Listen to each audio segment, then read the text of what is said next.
ನಮಸ್ಕಾರ ವೀಕ್ಷಕರೇ, ಸ್ಟಾರ್ 74 ನ್ಯೂಸ್ಗೆ ಸ್ವಾಗತ. ನಾನು ಎಂ ಮಗಳಗಟ್ಟಿ. ಬೆಳಗಾವಿಯ ಬಸವರಾಜ ಪ್ರತಿಷ್ಠಾನದಿಂದ 2023-24ನೇ ಸಾಲಿನ ಯುವ ಸಾಹಿತ್ಯ ಪುಸ್ತಕ ಪ್ರಶಸ್ತಿ ಹಾಗೂ ದತ್ತಿ ನಿಧಿಯ ಆತ್ಮಕಥಾ ಪುಸ್ತಕ ಪ್ರಶಸ್ತಿ ಪ್ರದಾನ ಕಾರ್ಯಕ್ರಮವನ್ನು ದಿನಾಂಕ 18/1/2026ರಂದು ಧಾರವಾಡ ನಗರದ ವಿದ್ಯಾವರ್ಧಕ ಸಂಘದ ಆಶ್ರಯದಲ್ಲಿ ಹಮ್ಮಿಕೊಳ್ಳಲಾಗಿದೆ ಎಂದು ಪ್ರತಿಷ್ಠಾನದ ಅಧ್ಯಕ್ಷರು ಮಾಹಿತಿಯನ್ನು ನೀಡಿದರು.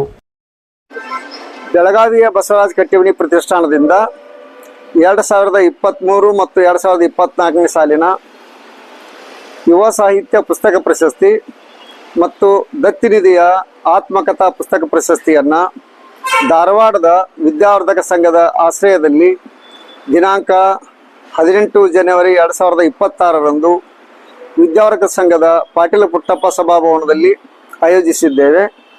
ಈ ಸಾರಿಯ ಪುಸ್ತಕ ಪ್ರಶಸ್ತಿಯನ್ನು, ಯುವ ಸಾಹಿತ್ಯ ಪುಸ್ತಕ ಪ್ರಶಸ್ತಿಯನ್ನು ಮಂಗಳೂರಿನ ಫೌಜಿಯಾ ಸಲೀಂ ಅವರಿಗೆ, ಮೈಸೂರಿನ ಗೋವಿಂದರಾಜು ಕಲ್ಲೂರ್ ಅವರಿಗೆ, 2024ನೇ ಸಾಲಿನ ಯುವ ಸಾಹಿತ್ಯ ಪ್ರಶಸ್ತಿಯನ್ನು ಕಾವ್ಯ ಕಡಿಮೆ ಅವರಿಗೆ ಮತ್ತು ಬೆಂಗಳೂರಿನ ಜಯರಾಮಾಚಾರಿ ಅವರಿಗೆ ಕೊಡ್ತಾ ಇದ್ದೀವಿ.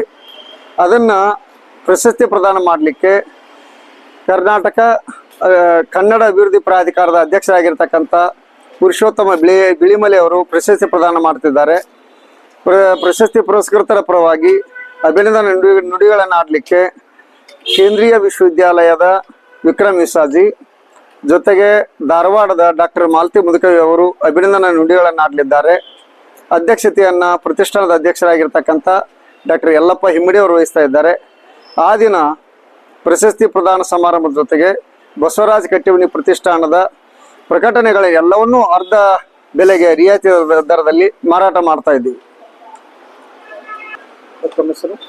ಯಲ್ಲಪ್ಪ ಹಿಮ್ಮಡಿ, ಡಾಕ್ಟರ್ ಯಲ್ಲಪ್ಪ ಹಿಮ್ಮಡಿ, ಬಸವರಾಜ ಕಟ್ಟಿಮನಿ ಪ್ರತಿಷ್ಠಾನದ ಅಧ್ಯಕ್ಷ.